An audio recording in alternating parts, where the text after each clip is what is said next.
piercing blue eyes that seemed to see through every excuse and justification being offered around the chamber. He had said nothing during the hours of deliberation, but his patience was wearing thin. Finally, he stood, his imposing figure drawing the attention of the room. The hum of debate and muttering fell silent as the humans rarely spoke unless they had something meaningful to add. "Speaker Thane," Kane began, his voice carrying the weight of authority. "Humanity recognizes the sovereignty of the Galactic Council and the complexities of interstellar diplomacy. We understand that every species here must consider the cost of their actions and the resources at their disposal." His gaze swept across the chamber, lingering on the Altarian, Crystalline, and Gardener representatives. "But let me make one thing very clear when you choose to turn away from atrocities.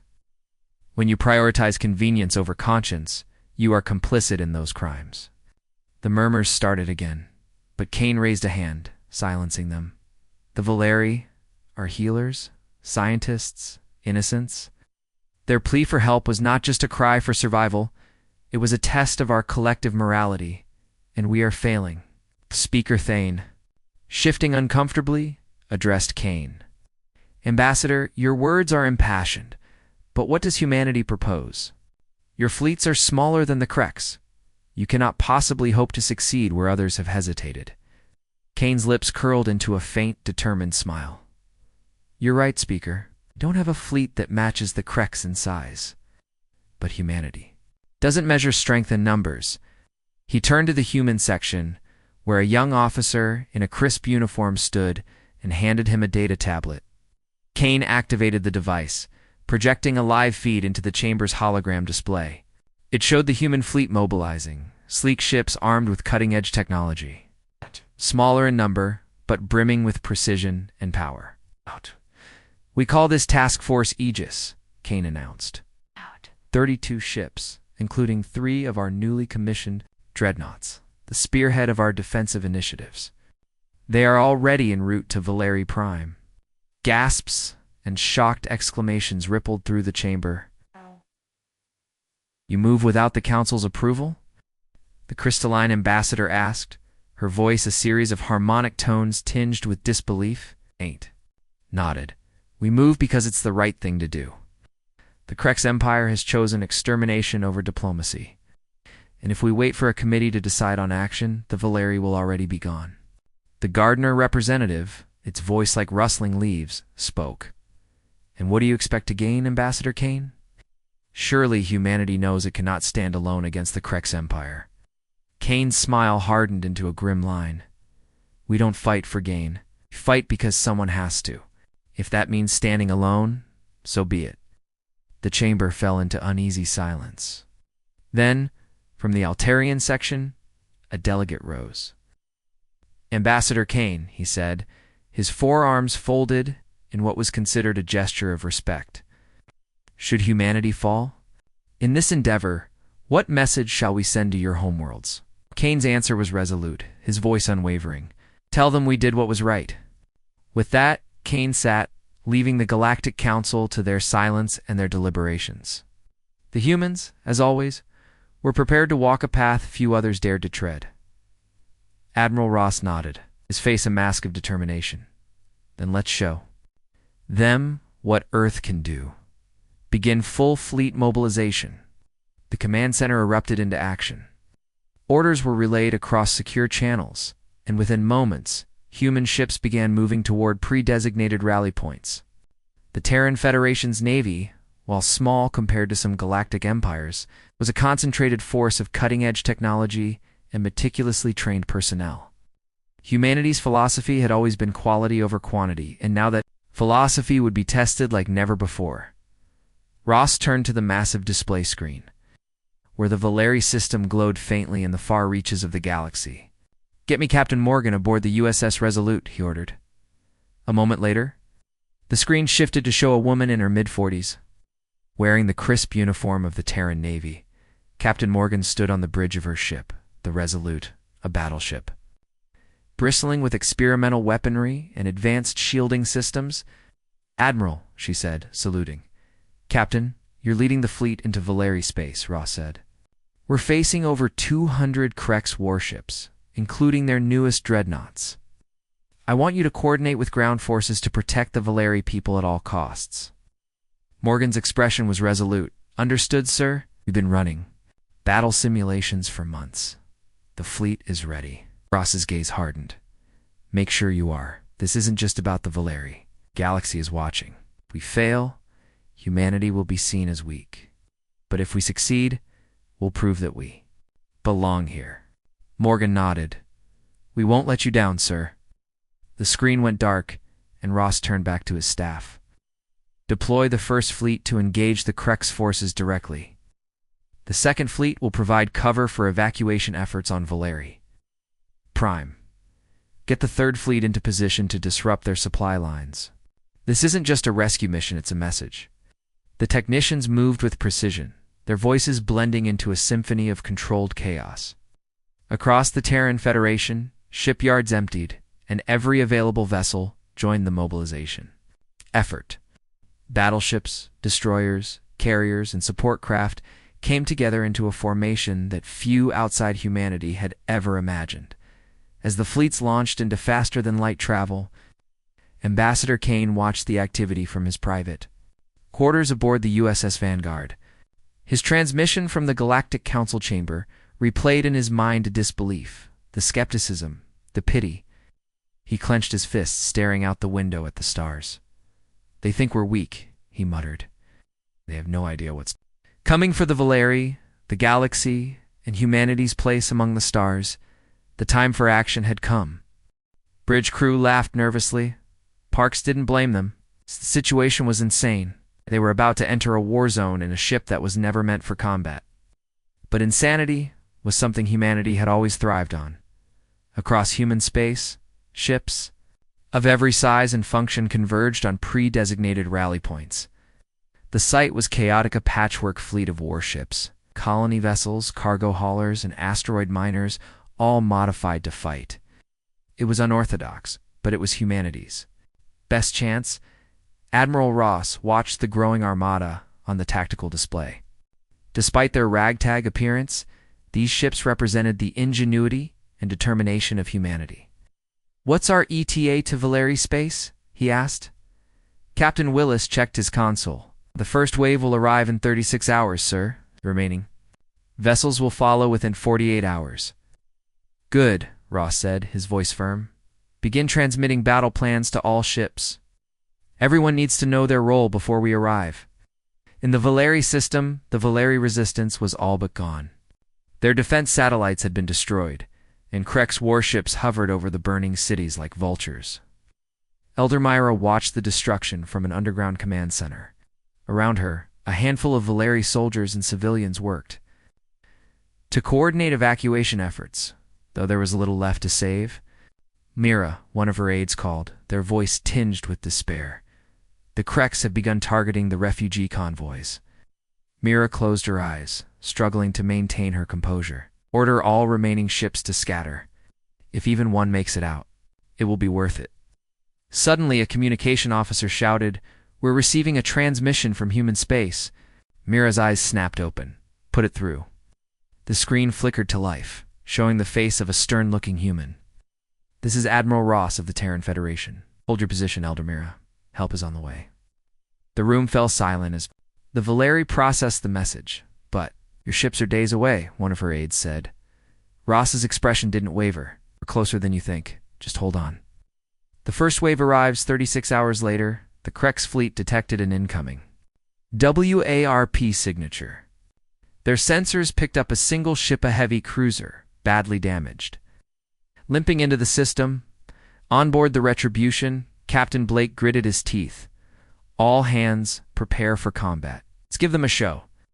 The Krex warships turned to intercept, confident in their numerical superiority. As they approached, the Retribution fired its opening salvo, massive energy blasts that tore through the shields of the nearest Krex ships. Before the Krex could regroup, more warp signatures appeared. Dozens of human ships emerged from hyperspace, surrounding the Krex fleet. Some were sleek warships, like the Resolute. but others were crude conversions cargo haulers bristling with improvised weaponry. Admiral Ross's voice came over the comms. At BROADCAST to every ship in the system. This is the Terran Federation.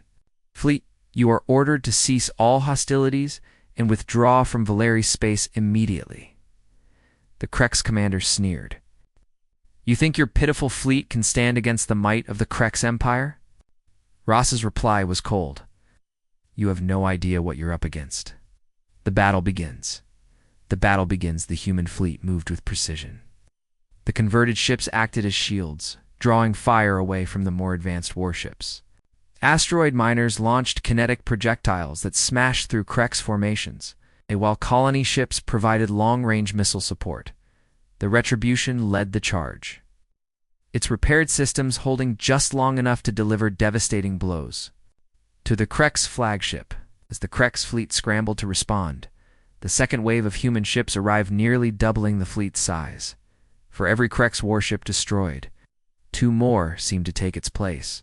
But the humans fought with a ferocity the Krex had never encountered. They exploited every weakness, used every trick. And, for the first time, the Krex war machine faltered.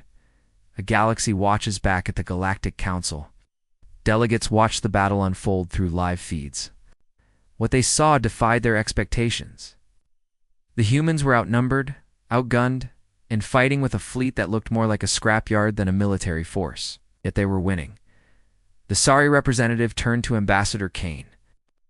How is this possible? Kane's smile was grim.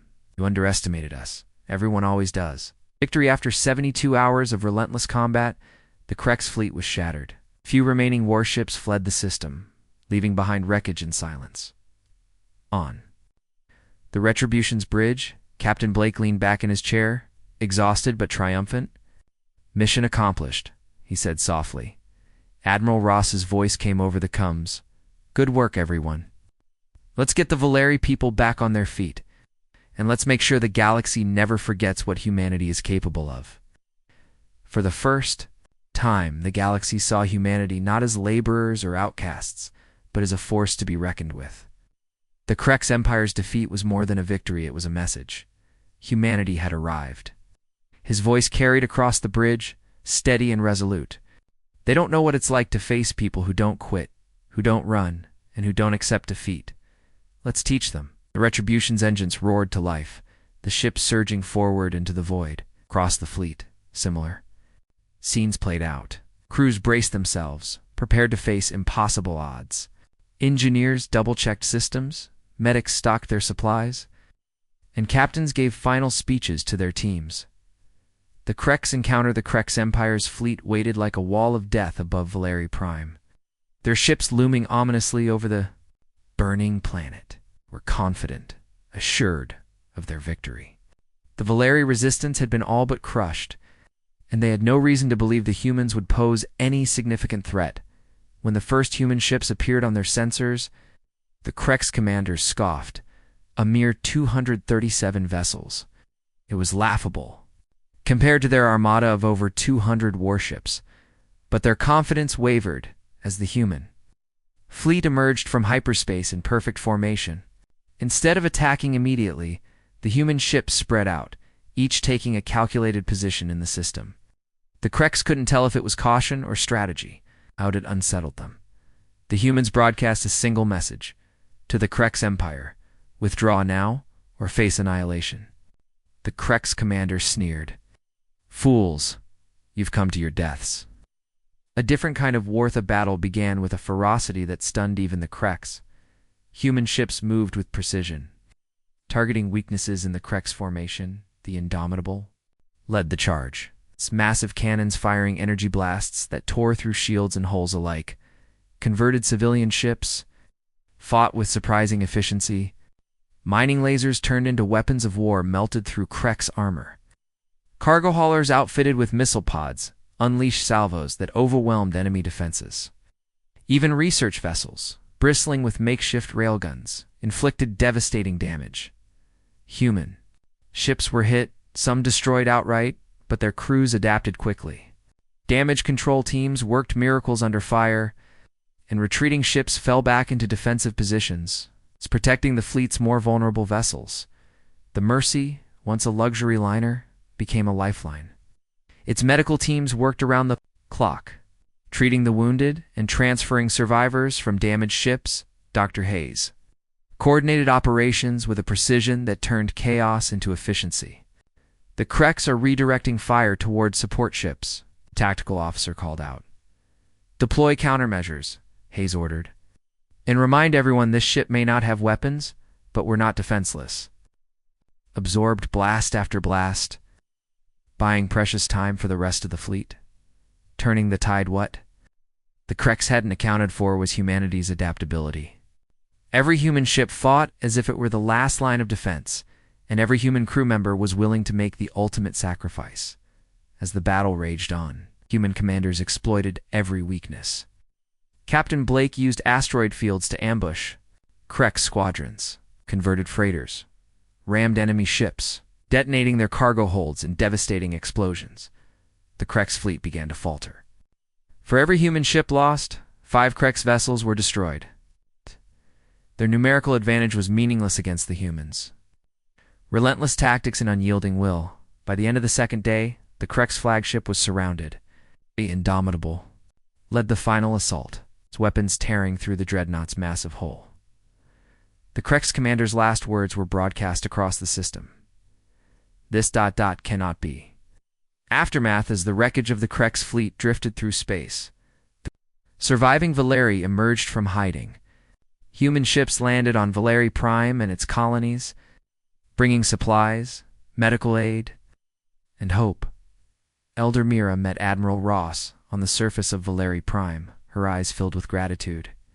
"You saved us," she said simply. Ross shook his head. "We did what was right." Across the galaxy, the news spread. Humanity, once dismissed as a minor player in galactic affairs, had faced one of the most feared empires and emerged victorious. They had fought not for conquest or glory, but to protect the innocent. The Valeri crisis marked the beginning of a new chapter in galactic history. Humanity was no longer an outlier. They were a force to be reckoned with, a beacon of hope for the oppressed, and a reminder that sometimes the smallest spark could ignite the brightest flame. Captain Blake's face remained impassive, his voice steady and unwavering. "High Commander Vex, I think you misunderstand the situation. You believe numbers and brute force guarantee victory? You're about to learn why Earth is classified as a death world." Before Vex could respond, the human fleet made its move. The Retribution led the charge, and the vast human armada surged forward in a coordinated assault that defied conventional galactic tactics. The Battle of Valeri Prime, the Krek's fleet opened fire immediately, confident in their numerical and technological superiority. Energy blasts and plasma torpedoes streaked through space, targeting the incoming human ships. But the humans were prepared. Converted civilian ships moved in erratic patterns, dodging incoming fire with surprising agility. Mining lasers, repurposed into weapons of war, lanced through Kreks, shields, and armor, targeting weak points with deadly precision. The Retribution fired its main cannon, a railgun powerful enough to tear through the Krek's flagship's hull. Shot missed by mere meters, but the concussive force sent smaller Krek ships spinning out of formation. "What's happening?" Vex demanded, his deep voice cutting through the chaos on the bridge. "Sir, their ships are adapting," his tactical officer stammered. "Their formations shift unpredictably. They're using civilian ships as decoys and bait. We can't establish a clear firing solution. A different kind of warfare, unlike the disciplined, rigid Krek's fleet." The human ships fought with creativity and unpredictability. Converted freighters rammed Krek's vessels, detonating their cargo holds in suicidal explosions that took down multiple enemies at once. The Mercy, a hospital ship turned support vessel, provided cover for damaged human ships, deploying makeshift drones armed with EMP pulses that disabled Krek's targeting systems. On board, the indomitable Admiral Ross monitored the battle with grim determination. "They're over-reliant on their formations," he noted to his staff. Send orders to focus on breaking their command chain. Take out their tactical relays. Cross. The human fleet orders were executed with brutal efficiency. Krek's command ships were isolated and destroyed, leaving their subordinates disorganized and vulnerable. Human resolve as the battle raged. The humans' true strength became apparent. Every ship, no matter how makeshift, fought with the desperation of a species that had faced extinction before and survived. Captain Blake's Retribution spearheaded a strike against the Bone Crusher, targeting its shield generators. The dreadnought retaliated, unleashing devastating salvos that annihilated 2 human ships. But the humans didn't falter. "They're insane," Vex muttered, watching as another human freighter plunged into a Krek's destroyer, taking both ships out in a fiery explosion. "They're determined," his second in command corrected, panic creeping into his voice. The turning point after hours of relentless combat, the Krek's fleet began to falter. The once imposing armada was reduced to disorganized clusters of damaged ships. The human fleet, though battered and bloodied, continued its assault. On the bridge of the Retribution, Blake received a transmission from Vex, the Krek's commander. Appeared on the screen, his previously confident demeanor replaced by desperation. "Human, you've made your point. Call off your attack, and we will withdraw." Blake's expression hardened.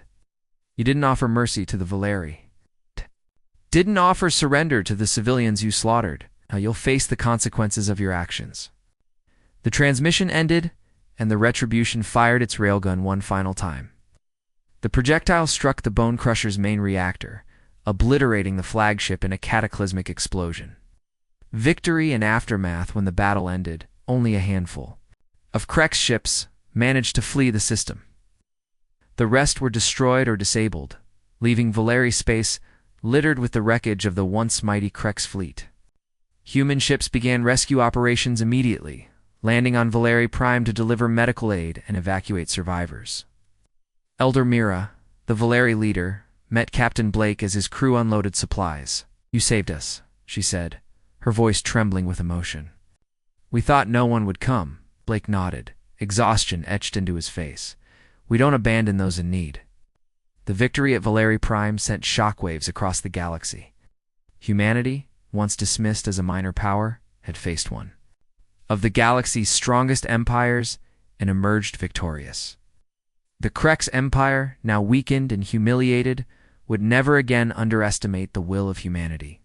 And the galaxy would never forget the day they learned what it meant to face a species from a Deathworld sergeant. Miller crouched behind the charred ruins of what had once been a Valeri school, its vibrant murals now scorched and crumbling under the relentless bombardment. Through his helmet's cracked visor, he watched Krek's soldiers towering and armored in black march, methodically through the burning streets below. Their heavy boots crushed broken stones and the remains of the lives they'd destroyed, indifferent to the chaos they had wrought. His squad, 7 battered and bruised Marines, huddled in the shadows around him.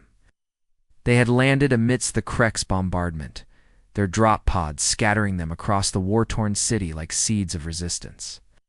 Each Marine bore the marks of Earth's deadly environments, weathered skin, calloused hands, and a defiance born of surviving the impossible. Corporal Davis leaned closer, his voice a low rasp in the helmet. "Come. Sarge, we're out of anti-armor rounds. What's the plan?" Miller didn't hesitate. "The plan is simple, Corporal. We fight like hell." They weren't equipped for this, not really. Their supplies were nearly gone, and their weapons were scavenged from downed Krek's troopers and Valeri defense forces. But they were human, and that meant they didn't give up. Not here, not ever. Miller glanced over the wreckage, marking the Krek's advance. Their formation was tight, their soldiers disciplined and predictable. The Krek's relied on overwhelming force and technological superiority, but they had a fatal weakness. They didn't understand desperation. Miller toggled his come to the squad channel. "We've got one chance. We take out that artillery platform on the ridge and give the Valeri time to evacuate. After that, ... we improvise." "Improvise, huh?" Chen muttered. "That's comforting." "It's what we do best," Miller shot back, a grim smile tugging at his lips. "Ready?" The squad confirmed, their voices steady, despite the hopeless odds. Miller pulled a smoke grenade from his belt and tossed it toward the street below. As the billowing cloud obscured their position, they moved. The squad descended into the chaos with the ferocity of predators on the hunt. Miller led the charge, his rifle barking rapid bursts as he aimed for the exposed joints in the Krek's armor. Davis followed, lobbing an improvised explosive into the center of the enemy formation. The blast sent 2 Krek soldiers sprawling, their armor dented and smoking. "Focus fire," Miller barked. The squad concentrated their fire, chipping away at the Krek's lines. For every Krek that fell, another stepped forward, but the humans didn't falter. Private Chen vaulted over a fallen column, jamming his blade into the neck joint of a Krek trooper. "This one's for New Cairo," he shouted. As he pulled the blade free, the alien collapsing at his feet. "Keep moving," Miller yelled. "We're not here to die in one spot." The squad advanced through the rubble, using the terrain to their advantage. They struck fast and hard, refusing to let the Kreks regroup. The towering artillery platform loomed ahead, its cannons spewing fire and smoke into the distant skyline. The final stand, by the time they reached the ridge, only Miller, Davis, and Chen remained. The others had fallen, buying precious seconds with their lives. Miller felt the weight of their sacrifice pressing against his chest, but he didn't. Slow. He climbed the platform scaffolding, his rifle slung over his shoulder, a satchel of explosives in his hand. Davis covered him from below, his shots precise as he kept the Krek's reinforcements at bay. Chen climbed after Miller, panting with exhaustion, but refusing to quit. At the top of the platform, Miller set the charges, his fingers moving with practiced precision. "Chen, how's it look down there?" Chen glanced over the edge. "Bad, Sarge. Real bad. We've got maybe 30 seconds before they overrun us." Miller finished arming the explosives and handed Chen a detonator. "Get out of here. That's an order." "What about you?" Chen asked, his voice cracking. Miller gave him a hard, "Look, you've got people to get home to. Go." Chen hesitated but nodded, retreating down the platform. Miller stayed behind, firing into the advancing Kreks until his rifle clicked empty. Then he drew his sidearm, holding the line as long as he could. When the Kreks breached the platform, Miller smiled grimly and pressed the detonator. The world erupted in a deafening explosion, the artillery platform collapsing in a fiery cascade that took the Krek's reinforcements with it. Legacy in the aftermath, Valeri survivors whispered the story of the human squad that had saved them. They spoke of Sergeant Miller, who held the line against impossible odds, and the courage of his squad, who fought like demons to protect those who could not protect themselves. Across the galaxy, the legend of humanity grew. The Kreks learned that day what it meant to face a species forged in the fires of a death world, a species that would never stop fighting, no matter the cost. Private Jackson crouched in the skeletal remains of what had once been a Valeri hospital. The air was thick with smoke and ash, muffling the distant rumble of explosions. Around him, the crumbling walls bore scorch marks, a grim testament to the Kreks' indiscriminate bombardment. He adjusted his helmet, scanning the area through his visor's heat signature overlay. Krek soldiers were advancing, their massive frames illuminated in shades of orange and red, moving methodically through the ruins. "Target acquired," Jackson whispered into his comm, steady despite the tension in his muscles. "Take them." "Out," Sergeant Miller's voice replied, calm and deliberate. Jackson exhaled, aligning his rifle sights with the lead Krek soldier's head. The kinetic round struck true, shattering the alien's helmet and sending its body sprawling. Other Kreks turned, but not fast enough. Jackson's squad had already opened fire. Grenades arced through the air, detonating with concussive force that shook the ground and tore apart the advancing Kreks line. "Clear," Jackson reported, rising from cover as his squad regrouped. A new kind of war across Valeri Prime 12. Squads of human marines waged a war unlike anything the Kreks had ever encountered. They moved with a precision that defied the chaotic battleground. Their tactics honed in environments most galactic species would find uninhabitable. Where the Kreks relied on overwhelming strength and terror, the humans relied on discipline, adaptability, and a ruthlessness born of survival. Sergeant Miller's squad pressed forward, navigating through the rubble-strewn streets with the ease of seasoned veterans. Each Marine carried a kinetic rifle designed to punch through the Krex's natural armor, along with grenades capable of reducing fortified positions to rubble.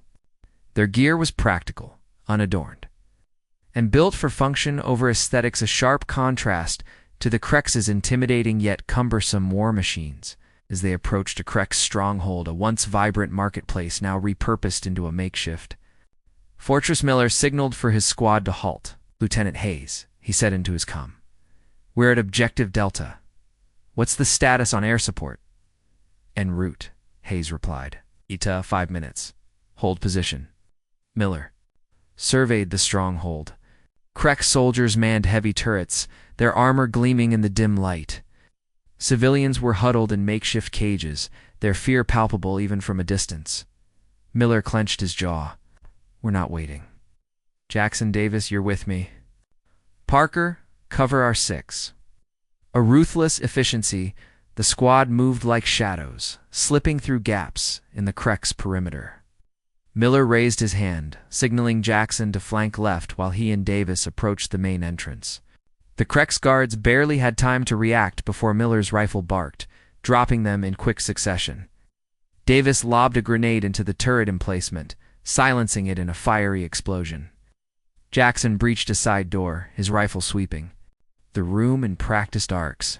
Krex soldier lunged at him, but Jackson sidestepped with the fluidity of a predator, driving his combat knife into the alien's exposed neck.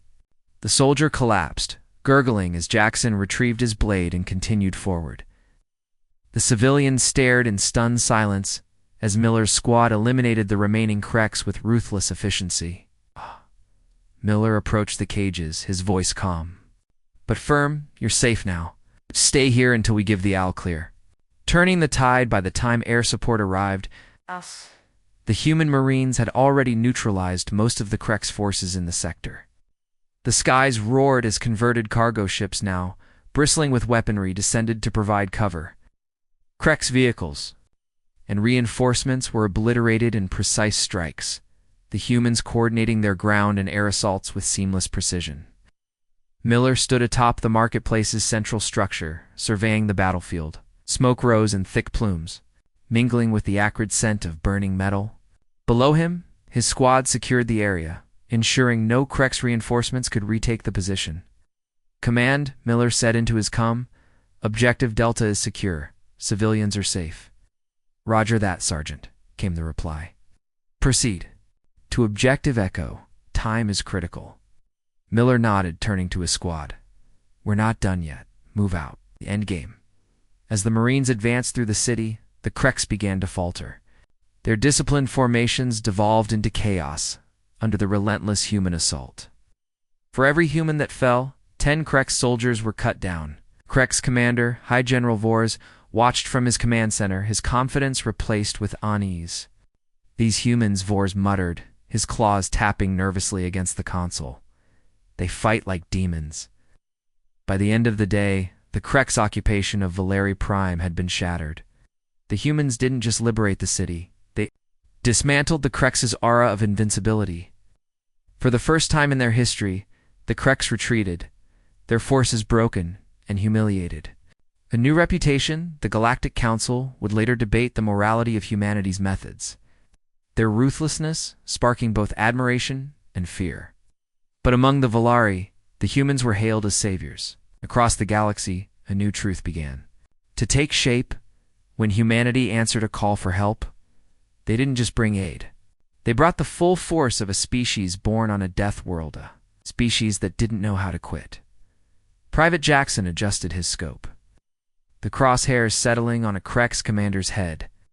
Below him, in the hospital lobby, several dozen injured Valeri civilians cowered, used as shields by the occupying Krex soldiers. The aliens were confident in their strategy, betting that no civilized species would dare risk harming the hostages. Jackson's voice was steady over the comm. "Sniper 1, to command. Enemy position confirmed, using civilian shields. Request permission to engage." Lieutenant Hayes's response was immediate and firm. Negative. Civilian safety is priority one.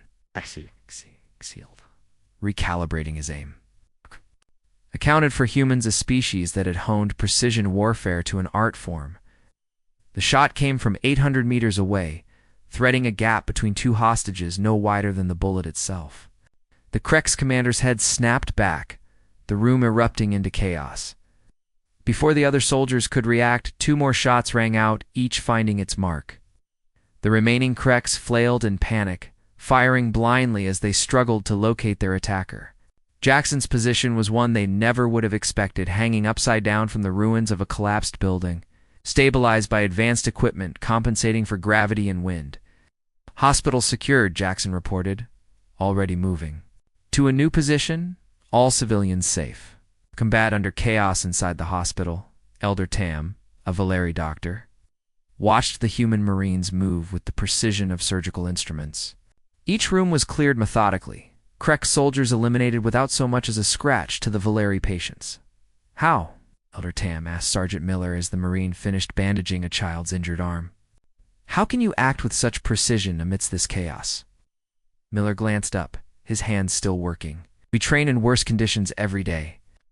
Our homeworld has storms that'll tear through structures, predators that hunt in packs, and landscapes that shift beneath your feet. This, he motioned to the burning city. This is calm by comparison. Tam studied the human's equipment, crude by Valeri medical standards, but wielded with flawless technique.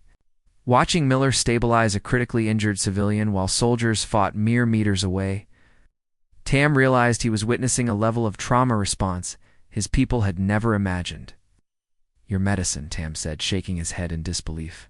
It's designed for survival under conditions no one else would endure. Everything we have is, Miller replied, his voice steady. Our bodies, our technology, our tactics. We assume the worst and plan for it.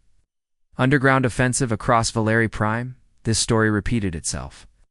Human Marines navigated terrain that should have been impassable, fought in conditions no other species would survive, completed missions that seemed suicidal.